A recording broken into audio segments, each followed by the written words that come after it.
You wake up, go to work, handle the same tasks, navigate the same frictions, return home tired, and somewhere in the back of your mind, the question persists, is this it? The spiritual reading in the morning and the meditation before bed feel like the real parts of the day. The 8 hours in between feel like something to survive. This is the predictable result of one assumption most people never examine, that spiritual life happens in one zone and ordinary life happens in another.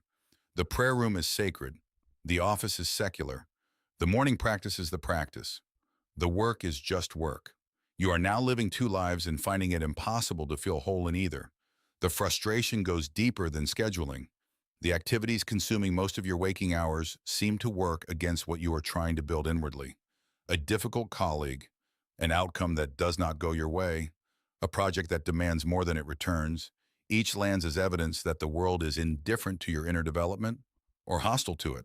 The natural conclusion is that the world itself is the problem, that the pressures of career and relationship are the tight shoes causing the pain, and that if those pressures were removed, inner peace would follow. The fantasy of retreat is never far behind. A quieter life, fewer obligations, more space.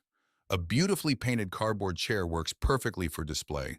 The moment you lean your full weight on it, trusting it to hold you, depending on it for stability, it collapses. Not because it is evil, but because it was never designed to bear that load. The world functions fine as a field for action and transaction. It collapses only when asked to provide the security, meaning besai, and lasting satisfaction you are looking to it for. The person who feels crushed by work is not crushed by the work itself. They are crushed by what they need the work to deliver. Recognition, certainty, proof that their effort was worth it, confirmation that they are valued. When work carries that weight, every setback is a small verdict on their worth. Every ungrateful colleague is a refusal. Every unrewarded effort is a theft. The demands placed on work create the suffering, not the work itself. The problem is not a scheduling problem. You do not need less work and more meditation. You need a different relationship to the work you are already doing. A change not in the activity, but in the attitude brought to it. That change is what a structured spiritual discipline addresses, not by making work disappear, but by transforming what happens inside you while you do it. Karma yoga is defined not by the type of action, but by the recognition of Ishvara in every action, in every experience. Without that recognition, there is no karma yoga. There is no spiritual activity in the prayer room and non-spiritual activity in the office. Either every action is offered within the context of the total, or none of them are. A second misconception feels more philosophically respectable. Karma yoga means acting without expecting results. No one, not even the most sincere practitioner, can begin an action without some image of where it should lead. A person who writes a report without expecting it to communicate anything, a surgeon who operates without intending the patient to recover, a parent who raises a child without caring what kind of person they become. These are not pictures of detachment. They are pictures of indifference, or worse, irresponsibility. The tradition is direct. Even a dull-witted person cannot engage in an activity without expecting a result. Expecting results is not the problem. What you do with those results when they arrive, that is where the practice lives. A related trap catches people who have genuine spiritual reading behind them, claiming non-doership before it is realized. The reasoning goes, the ultimate truth is that the self is not the doer. Therefore, I am not responsible for this action, this outcome, this obligation. It sounds like Vedanta, but the teaching calls this intellectual escapism, using an unrealized truth as a shield against actual accountability. If you have not purified the mind and realized non-doership as a living truth, claiming it as a dressed-up version of avoidance. The teaching uses a pointed illustration. Someone takes a bank loan and then argues that their spiritual detachment means they bear no obligation to repay it. This is not yoga. The practice looks like saying, clearly and without dramatics, I took the loan and I am the one who must repay it. Ownership of the action and full acknowledgement of the obligation. This is where the practice begins, not where it ends. A karta is the realized truth that the true self does not act. Arriving there requires a prepared mind, not a convenient declaration. Claiming a carta without that preparation is wearing a surgeon's coat without having studied anatomy. Karma Yoga demands more from the practitioner at the outset, not less. It demands full ownership of choices, clear-eyed acknowledgement of results, and the discipline to hold that structure while something subtler is being built underneath. The liberation it points toward is real, but it is earned through the practice, not bypassed by the philosophy. The problem with most attempts to spiritualize work is that they target the wrong thing. People try to change what they do, choosing more meaningful jobs, volunteering on weekends, taking up causes.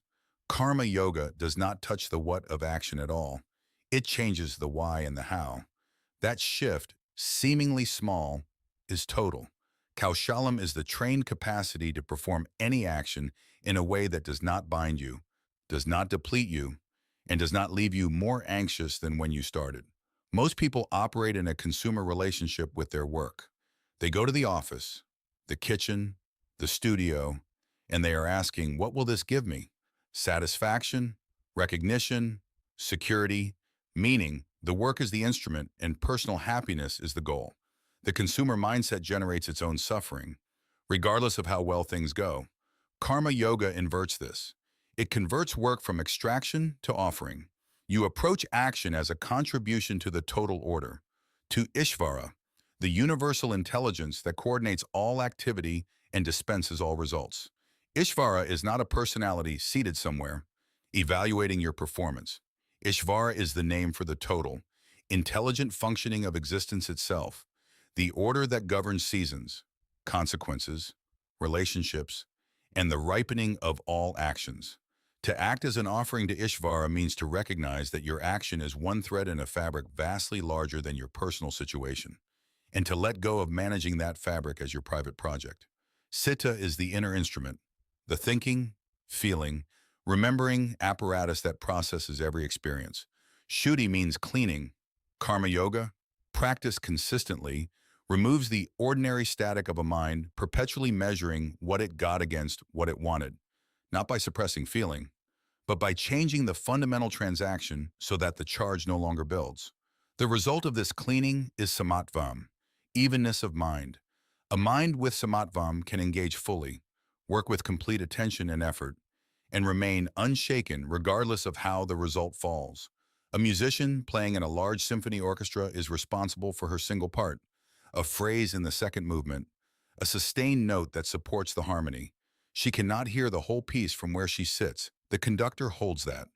But her note is essential. She plays it with complete attention and care, not because she needs the applause, but because the composer requires it. When the performance ends, she does not need to verify whether her contribution mattered. She offered it fully, and the rest belongs to the whole. Every action, a report written, a meal cooked, a conversation handled carefully, becomes a note played for the composer. The quality of that note is non-negotiable, because you would not offer something careless as a contribution to the whole. The outcome of the entire symphony is not yours to manage. Kaushalam is the trained capacity to engage completely while remaining unentangled. The mind that develops this capacity becomes more subtle, more quiet, more able to see clearly. And that clarity is the door to everything deeper. Claiming non-doership before the mind is purified is not spiritual advancement. The ego does not disappear because you have declared it doesn't exist. It continues its work underground, unexamined, while you congratulate yourself on your transcendence. The first two of the 7 attitudes, the Sapta-bhavanas, move in the opposite direction. Rather than dissolving the ego before its time, they take it by the hand and put it to work. The first is Kartritva bhavana, the deliberate acknowledgement, I am the doer. Not as a philosophical error to be corrected, but as a conscious act of responsibility. You chose this job. You made that commitment. You said those words. Claiming agency over these facts is not a spiritual mistake. It is the beginning of spiritual work. The ego is provisionally superimposed, what the tradition calls adhyaropa, not because it is ultimately real, but because a disciplined tool is more useful than an abandoned one. A surgeon who announces mid-operation that the self is an illusion and therefore no one is holding the scalpel has not achieved liberation. They have failed their patient. The second is karma sambandha bhavana. This action belongs to me. This goes one step further than acknowledging agency. It is the acceptance of full ownership over whatever duty is yours. Its quality, its completion, its consequences. You can admit you are doing something while still holding it at arm's length, performing it halfway, secretly hoping someone else will take it over.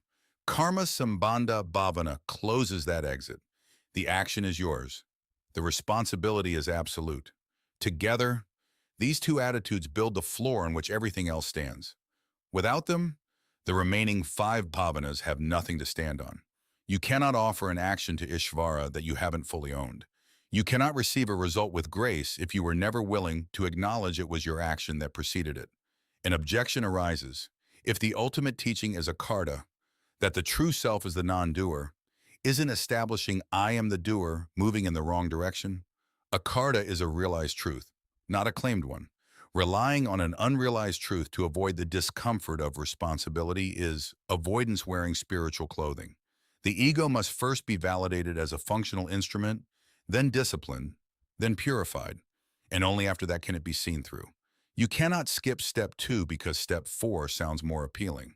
A doctor puts on a white coat before surgery. The doctor does not confuse the coat for their skin and knows the coat will come off when the work is done. But without putting it on, there is no surgery. Kartritva bhavana and karma sambandha bhavana are that coat.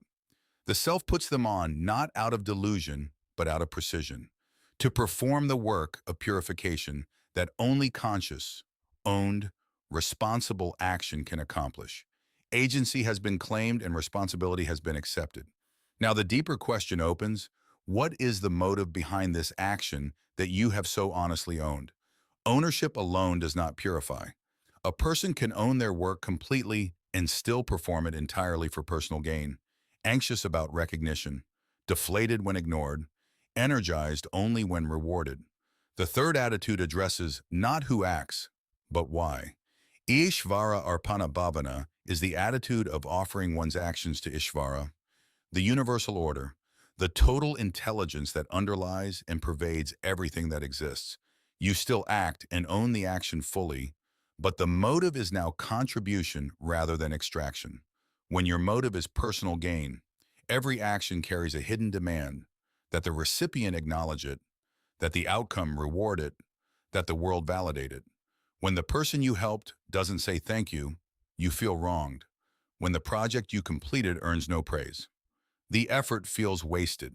The action was completed, but it left behind a residue, the sting of unmet expectation. Ishvara arpana bhavana removes the demand before the action begins, because the offering is not made to the recipient at all. When you write a letter and drop it into a postbox, you do not wait for the postbox to acknowledge the gesture. The colleague you helped, the customer you served, the family member you cared for, each of them is a postbox. You are not offering your action to them in expectation of their gratitude. You are acting through them as the point of contact, while the offering moves toward Ishvara as its final address. A common objection arises. If I am offering my work to Ishvara and not attached to a specific result, does the quality of the work still matter? The answer is unambiguous. You would never place a wilted, rotting flower on a temple altar. The logic of offering demands excellence. Because the work is now worship, it must be performed with the highest care and attention, not because a client will notice, but because the offering itself must be worthy. The motive has shifted from good enough to get rewarded to good enough to be an offering. And this is a more demanding standard, not a lesser one. Vishva Rupa, the universal form, means that the total intelligence manifests as the entire world, including every person, every task, and every moment of contact. Office work offered this way is not a lesser spiritual act than prayer. It is prayer in a different form. The anxiety that attaches to action, will this be received well? Will I be seen? Will it be enough? Has its root in motive. When the motive is offering rather than extraction, the anxiety has no foothold. The action is complete when it is given. The offering attitude covers the outgoing half of every transaction, what you do and why you do it. But action always produces a result. And that result lands on you whether you prepared for it or not. 3 of the 7 attitudes address this incoming half, and they must be understood in sequence because each one closes a gap the previous one leaves open. Having adopted the attitude of offering, a practitioner can slide into spiritual bypassing, where the result is quietly disclaimed. The project fails, and the inner voice says, "Well, I offered it. It's not mine." That is evasion dressed in the language of practice. Bhaktritva-bhavana, the acknowledgement of being the experiencer of a result, closes this gap directly. It requires you to say, "I am the one receiving this experience. The disappointment is mine to feel. The success is mine to receive.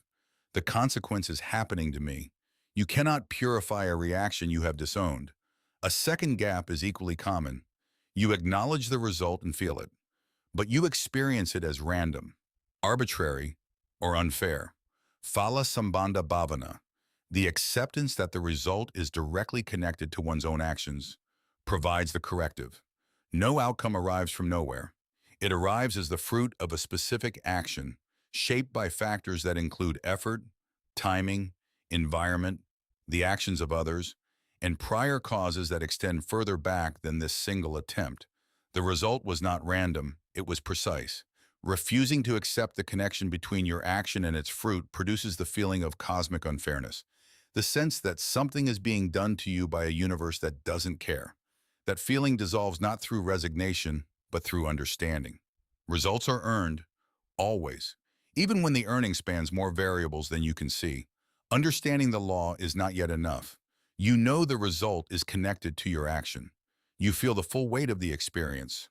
And still the question remains, how do I hold this without being undone by it? Prasada bhavana is the shift from "this is what happened to me" to "this is what was given to me." Every result, whether it matches your expectation or overturns it, is received as prasada, a sacred gift from the total order, from Ishvara, who dispenses results through infinite variables that no individual can fully compute.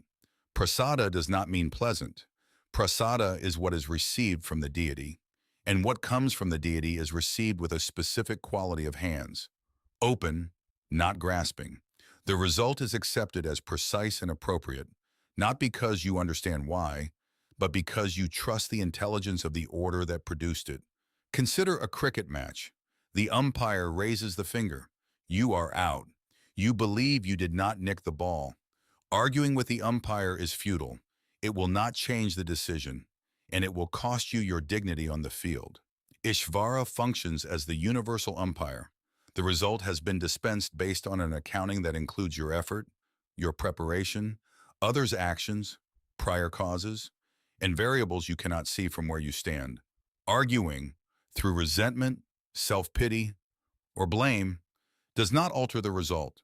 It only extends your suffering and clouds the mind that needs to return to the next action. Accepting the umpire's call is the only rational response to a system whose full logic you cannot access from your position. Bhaktritva bhavana keeps you honest about what is happening. Phala sambandha bhavana keeps you clear about why. Prasada bhavana keeps you stable in how you receive it. Without the first, you bypass. Without the second, you feel victimized. Without the third, you are at war with outcomes. What these 3 attitudes do to the mind over sustained practice is significant. The habit of resentment, which is the rejection of an outcome Ishvara has dispensed, gradually loses its grip. The habit of elation at success, which inflates the ego and sets up the next collapse, also softens. The mind becomes neither devastated by failure nor inflated by success. It becomes workable, a mind that can continue acting without being constantly distorted by its own reactions to what acting produces. There is a peculiar anxiety that survives even after the first 6 attitudes are in place. You have claimed your agency, owned your duties, offered your actions to Ishvara, acknowledged your results without bypassing them, traced those results back to your own karma, and received every outcome as grace. And yet something still hums with tension, a low-grade sense of being responsible for too much, of having to hold the whole edifice together by sheer vigilance. This is the residue of the owner's identity. The 7th attitude dissolves it. Dasa-bhavana, the attitude of the servant, is not a diminishment. It is a masterstroke of psychological liberation. A servant performs every duty with diligence and care. He manages the king's silver, tends the horses, keeps the accounts. But when he lays his head down at night, he does not lose sleep over whether the treasury will be sufficient next season or whether the estate will thrive. That anxiety belongs to the master, because the estate belongs to the master. The servant's job is to act well. The outcome of the whole enterprise rests with someone else. Ishvara, the total intelligence, is the master. The individual is the servant. The servant's responsibility ends at the quality of the action. Everything beyond that, the ripple of consequences, the cooperation of circumstances, the larger direction of events, belongs to the total order that coordinates the entire field. The confusion this corrects is the victim complex, the feeling that the world is an unpredictable force acting upon you, leaving you helpless or constantly braced for the next blow. Dasa-bhavana ends that posture without replacing it with arrogance. You are not helpless, because you are the diligent servant who acts with full attention and skill.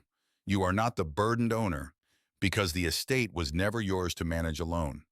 A servant who neglects the horses or lets the accounts fall into disorder has failed his role. Excellence remains non-negotiable. Dasoham. I am the servant requires that the servant be a good one.